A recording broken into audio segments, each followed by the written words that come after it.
এজন্য আমরা যে মজলিসে আছি এই মজলিসটা অত্যন্ত দামি মজলিস, কোরআন কারীমের মজলিস।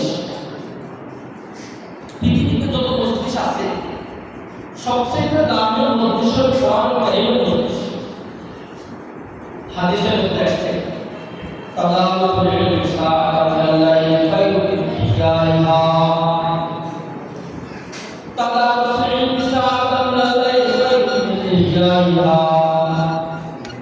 রাতের কোন অংশে রাতের একটু সময় যদি কোন আল্লাহ বান্দা বসে বসে দিন শিখে জিকির করে কোরআন কারীমের তেলাওয়াত করে তাহলে পুরা জাগরণ থাকে ইবাদত করতে যে সওয়াব আল্লাহ রাব্বুল আলামিন দয়া মেহেরবানি করে তার আমলনামার মধ্যে সেই সওয়াব দিয়ে দিবেন। সুবহানাল্লাহ।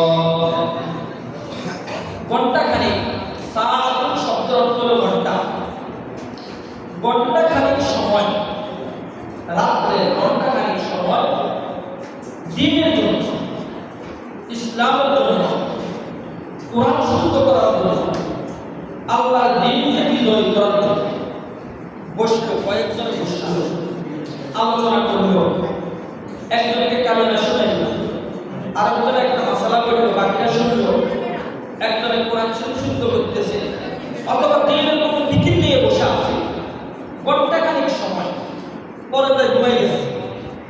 আল্লাহ রাসূল বলে এই ঘন্টাখানেক সময় যে ব্যক্তি আল্লাহর দ্বীনের জন্য বসে আলোচনা করলো কিভাবে দুনিয়াতে দ্বীনকে বিজয় করা যায়, দ্বীনকে প্রতিষ্ঠা করা যায়, আর আরেকজন পুরো রাত নফল নামাজ পড়ছে তবে তার মাথায় এই ফিকির ছিল না আরেকজনকে কিভাবে নামাজ বানানো যায়, এলাকার মধ্যে কিভাবে দ্বীনকে প্রতিষ্ঠা করা যায় এই ফিকির ছিল না, বাকি নিজে নিজে নামাজ পড়ছে।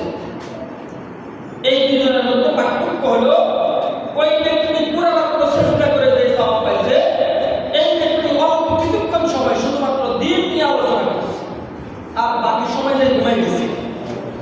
আল্লাহ রাসূল